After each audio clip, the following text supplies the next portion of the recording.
Assalamualaikum warahmatullahi wabarakatuh. Alhamdulillah hari ini kita bisa bertemu kembali secara asinkronus maya. Semoga kita semua selalu dalam keadaan sehat walafiat. Alhamdulillah, pertemuan kali ini kita akan membahas tentang distribusi normal. Nah, di sini ada sedikit kurung kecil, ada tulisan uji normalitas. Nah, untuk capaian mata kuliah hari ini, pertemuan hari ini adalah mahasiswa mampu mengenal dan menentukan sebuah data berdistribusi normal atau tidak melalui ragam cara. Tetapi ini sebenarnya adalah capaian untuk subbab besar, okay? Untuk bab besar, yaitu distribusi normalnya. Nah, untuk mengawali apa sih yang dimaksud dengan distribusi normal tersebut? Sebelumnya kita sudah membahas tentang skewness, kemudian kurtosis. Nah, di situ sering dibahas bahwa data ini nanti normal atau enggak, itu melihat dari kemiringannya atau kecondongannya. Distribusi normal sendiri itu merupakan distribusi yang paling penting dalam bidang statistika, yang dikembangkan atau ditemukan oleh de Moivre dan Gauss.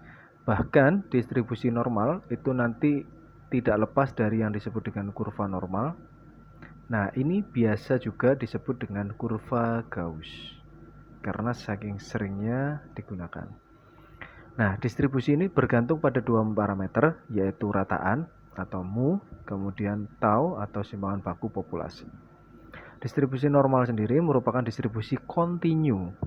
Nah, di sini ada kata kontinu, jadi bukan diskrit ya. Distribusi kontinu yang mensyaratkan bahwa variabel yang diukur itu harus kontinu, misal tinggi badan, berat badan, skor IQ, jumlah curah hujan, hasil ujian, dan lain sebagainya. Nah, kita tahu kalau tinggi badan itu kan kontinu ya.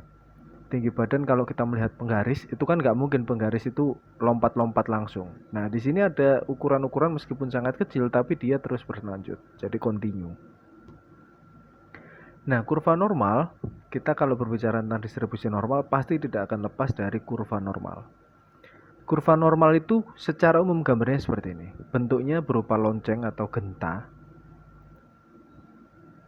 Nah, sifat-sifat kurva normal itu yang pertama, modusnya itu terdapat pada X sama dengan mu. Jadi, baik modus, rataan, ataupun modus, rata-rata, ataupun nilai tengah, itu biasanya terletak di satu titik yang sama. Kenapa seperti itu? Karena kiri dan kanan nanti harus simetris. Nah, ini ada yang di nomor 4. Akibatnya di sini biasanya secara umum itu adalah modus, bukan biasanya lagi ya, harusnya ya. Modus, rata-rata, serta min lagi. Median itu terletak di titik yang sama. Nah, dengan demikian maka data tersebut akan menjadi simetris antara kiri dan kanan sama besar. Kemudian yang kedua, kurvanya setangkup terhadap rataan mu. Nah, di sini saya tuliskan X bar, tapi kalau kita berbicara tentang bentuk normal, bentuk populasi, berarti kita menggunakan simbol mu. Yang ketiga, kurva berada di atas sumbu X, harus. Jadi tidak ada satupun yang sampai ini bablas ke bawah gini. Nah, tidak ada yang memotong sumbu X sampai ke bawah. Semuanya ada di atas sumbu X. Yang kelima, luasan area seperti pada gambar berwarna di samping. Jadi luasan di sini ada min 1 tau, mu 1 tau, 2 tau, 3 tau, dan seterusnya. Nah, apakah bisa sampai 4 tau, 5 tau? Nah, ini akan kita bahas juga. Di sini adalah mu rata-rata, dan ini adalah simpangan bakunya di sini. Taunya adalah simpangan bakunya di sini. Jadi antara mu, jarak mu, titik tengahnya ke titik berikutnya, yaitu sejauh simpangan baku. Sejauh simpangan baku atau SD atau standar deviasi, kalau simbol aslinya S. Nah, sejauh ini lebarnya akan sama dengan yang ke negatif 1 tau, otomatis ya karena simetris. Ini luasnya harus 68,2% dari keseluruhan kurva. Nah, kemudian secara berlanjut dia akan melebar. Jadi untuk dari mu ke dua simpangan ini, lebarnya adalah 95,4%. Kemudian sampai ke 3 tau, lebarnya adalah 99,7%. Nah, jadi apakah mungkin sampai 4 tahun? Bisa jadi mungkin, dengan catatan ini nanti sangat kecil karena ini gambar aslinya ini berlanjut sampai seolah-olah tak hingga. Sampai min tak hingga. Yang ke kanan juga sama sampai ke positif tak hingga. Nah, karena ini digambarkan sulit, ini kan kalau kita gambar sangat sulit ya, saking kecilnya gambarnya seolah-olah nggak terlihat. Tetapi dia selalu di atas sumbu X. Nah, kembali ke sifat nomor 3. Kurva berada di atas sumbu X. Jadi tidak akan pernah memotong sumbu X. Harus selalu di atas. Jadi ini sebenarnya bisa sampai min 4 tau, min 5 tau, min 6 tau, dan seterusnya. Tapi sangat tipis. Nah, kemudian kurva selalu bergerak ke kanan dan ke kiri mendekati 0. Jadi seperti yang kita bahas tadi. Mendekati 0, maksudnya mendekati 0 itu adalah Y sama dengan 0. Nah, jadi hanya mendekati sumbu X atau sumbu X. Hanya mendekati Y sama dengan 0 atau mendekati sumbu X, tapi tidak pernah menyinggung atau bahkan memotong. Yang ketujuh, seluruh luas di bawah kurva normal adalah 1. Jadi kalau ini semua kita hitung dari kiri sampai kanan total itu adalah 100%. Dan luasnya bernilai 1. Nah, karena luasnya 1 dan ini simetris, maka ini kita bagi. Yang di sana luasnya setengah, yang di sini luasnya juga setengah. Oke. Nah, dari sinilah nanti kalau kita melihat tabel distribusi kurva normal di buku statistik manapun yang kita lihat, nanti ada 2 macam penulisan distribusi kurva normal. Atau luas di bawah kurva normal, ada tabel yang menunjukkan gambarnya seperti ini. Nah, arsirannya penuh, berarti dia sudah total. Tapi ada juga yang arsirannya hanya setengah. Nah, artinya dia menunjukkan bahwa yang dihitung di tabel tersebut nggak lengkap, tapi yang dihitung hanya bentuk yang positif. Bentuk yang negatif silahkan ditambah setengah. Jadi pahami ya, karena luasnya kiri dan kanan simetris. Jadi kita hitung sebelah sini saja sama dengan sebelah sini, dan seterusnya. Nah, karena distribusi normal itu merupakan bentuk distribusi yang kontinu, seperti tadi contohnya tinggi badan, berat badan, dan lain sebagainya, maka dapat dihitung dalam bentuk fungsi kepadatan peluang atau probability density function. Nah, ini akan kita bahas selanjutnya untuk bentuk peluang ini ya. Bentuk peluang sebenarnya akan dibahas di statistika lanjut. Nah, di sini ini pengayaan saja. Probability density function dari distribusi normal itu rumusnya seperti ini. Fungsi X itu ditunjukkan dengan N X mu tau. Jadi distribusinya bentuk distribusi kepadatan peluang 1 per tau dikali akar 2pi kali Euler pangkat negatif setengah X min mu per tau kuadrat. Untuk setiap X ada antara negatif tak hingga sampai positif tak hingga. Nah, karena kita kalau menghitung seperti ini kesulitan ya.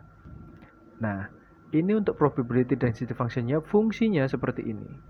Nah, sehingga peluang distribusi normalnya, kalau kita menghitung peluangnya, karena ini bentuknya kontinu, nah nanti kalau bentuk kontinu itu kita akan menghitung menggunakan integral di statistika lanjut. Kalau kita bentuknya diskrit, maka kita hanya tinggal menggunakan notasi sigma.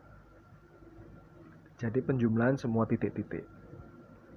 Untuk peluang dari X1 hingga X2, untuk peluang peubah acak, ini disebut peubah acak.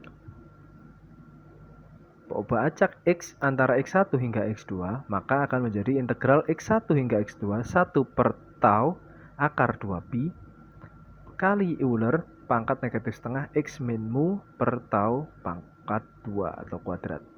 Dengan catatan pi adalah 3,14, mu adalah rata-rata, tau adalah simpangan baku, dan E adalah konstanta Euler yaitu 2,71828 sekian-sekian.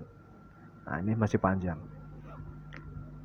Nah, karena kita kesulitan untuk menghitung bentuk seperti itu, maka diadakanlah yang namanya standardize atau standarisasi atau pembakuan variabel. Nah, tabel distribusi normal ini diciptakan, jadi gambarnya seperti ini, tabel distribusi normal ini diciptakan hasil dari standarisasi. Kenapa? Karena kalau kita menghitung menggunakan PDF tadi atau probability density function atau fungsi kepadatan peluang, kita akan sangat kesulitan.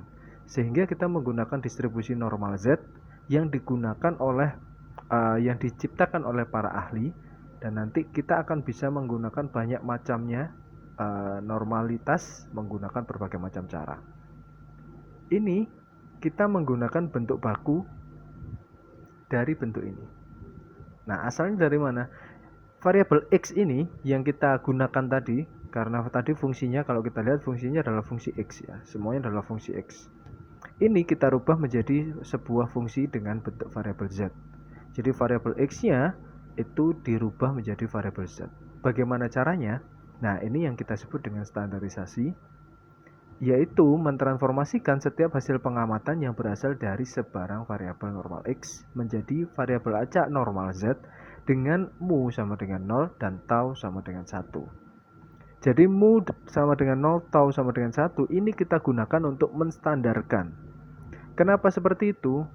Nah, kita kembali ke tabel distribusi tadi. Nah, di sini ini kan mu dan ini 1 tau, 2 tau, 3 tau, negatif 1 tau dan seterusnya. Ini akan distandarkan. Bagaimana supaya mudah, karena luasnya ada yang di kiri ada yang di kanan, ini kita buat menjadi 0. Mu-nya kita buat jadi 0, kemudian lompatnya itu sejauh 1. Jadi bukan lagi 1 tau, negatif 1 tau, tapi menjadi 1 saja. Negatif 1, 1 dan seterusnya. Nah, dengan demikian maka bentuknya akan menjadi lebih mudah. Nah, di sini mu-nya menjadi 0 dan tau-nya simpangan-simpangannya hanya lompat satuan.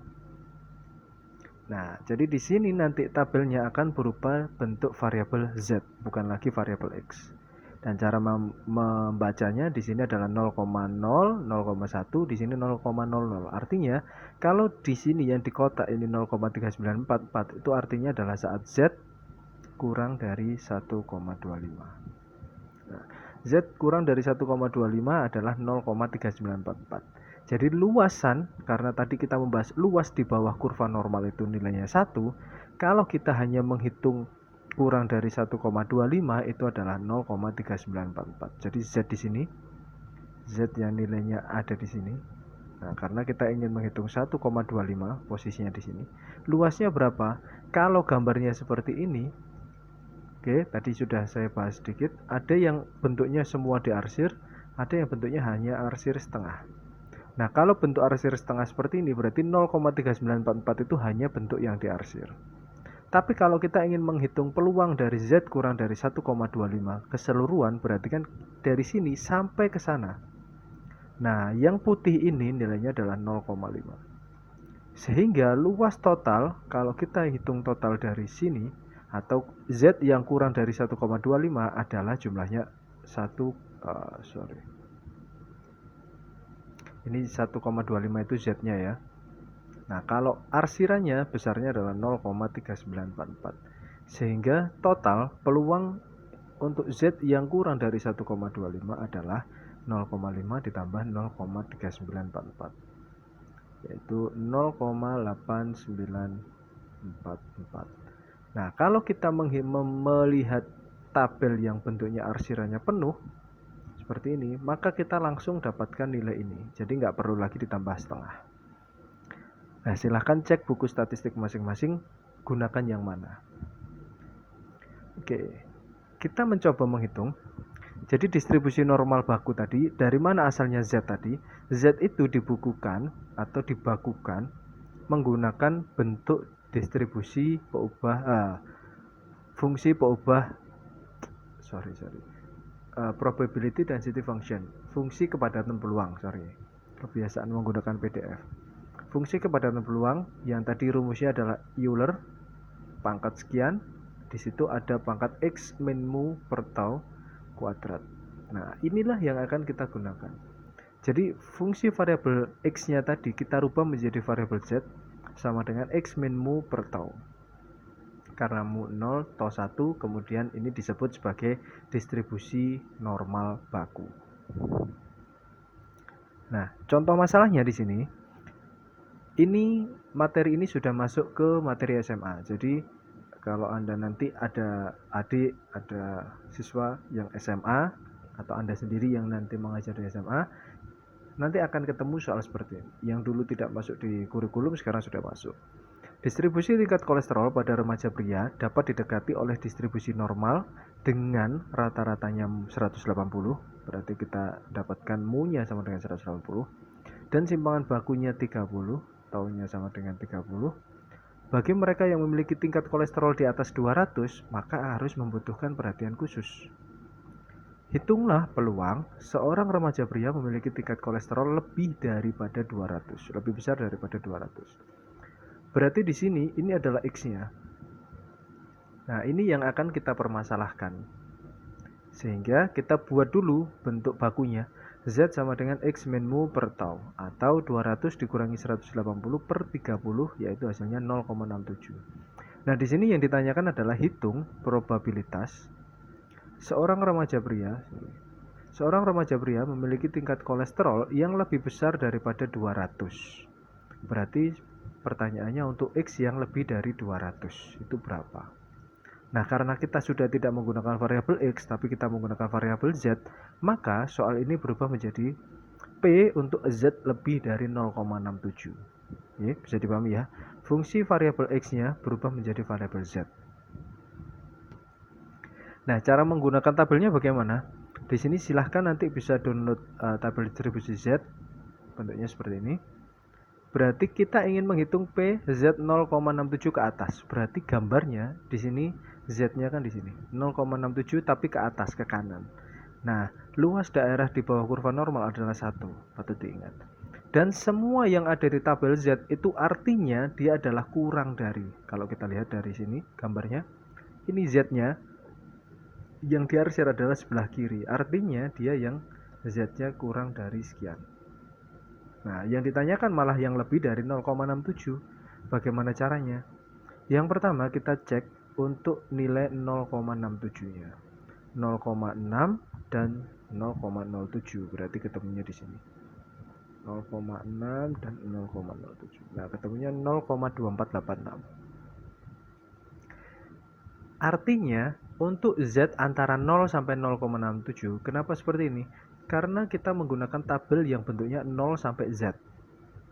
Nah, sehingga peluang untuk 0 sampai 0,67 adalah 0,2486. Nah, jadi kalau yang lebih dari 0,67 bagaimana? Nah, kita tahu luas yang di sebelah kiri ini nilainya adalah setengah. Yang di sini yang diarsir adalah 0,2486. Nah, kalau kita menghitung yang di sebelah kiri ini setengah, kanan juga setengah, masih ingat ya. Dan di sini hanya 0,2486. Berarti otomatis sisanya ini berapa? Berarti sisanya ini berapa yang berwarna biru? Berarti 0,5 dikurangi 0,2486. Artinya peluang untuk Z lebih dari 0,67 adalah 0,2514. Jadi kesimpulannya, peluang tingkat kolesterol seorang remaja pria itu nilai kolesterolnya yang lebih dari 200 adalah peluangnya 0,2514. Oke. Nah, itu adalah salah satu penggunaan distribusi normal melalui kurva normal menggunakan pendekatan distribusi Z. Nah, untuk berikutnya silahkan bagaimana cara kita menentukan normalitas data menggunakan teknik-teknik yang lain. Ada yang menggunakan uji chi-square, ada yang menggunakan uji Kolmogorov-Smirnov, ada yang menggunakan uji Lilliefors, ada yang menggunakan uji Shapiro-Wilk. Nah, silahkan dari 6 kelompok yang sudah ada, kalau tidak salah ya, 6 kelompok, silahkan bentuk menjadi 4 kelompok. Jadi ini kelompok 1, kelompok 2, kelompok 3, dan kelompok 4. Silahkan bagi kelompok, kemudian diskusikan. Nah, dan kerjakan menjadi sebuah makalah atau menjadi sebuah video. Jadi silahkan kerjakan menggunakan makalah atau menggunakan video. Kalau saya lebih prefer menggunakan video. Silahkan Anda tampilkan bagaimana cara Anda menjelaskan ke rekan-rekan Anda bahwa ini loh uji square. Ini cara menggunakan uji square untuk menghitung normalitas. Ini adalah cara Kolmogorov-Smirnov untuk menguji normalitas. Nah, semua bentuk uji ini bisa digunakan dalam penelitian. Baik, itu yang bisa saya antarkan. Untuk berikutnya 4 kelompok tersebut yang akan menjelaskan teknik-teknik uji normalitas. Kurang lebihnya saya mohon maaf apabila ada salah kata dan perbuatan. Semoga bisa dipahami meskipun singkat, semoga jelas. Nanti kalau ada pertanyaan silahkan ditanyakan melalui grup. Terima kasih. Saya akhiri. Nasrul minallah wa fatun qarib wa basyirul mu'minin. Assalamualaikum warahmatullahi wabarakatuh.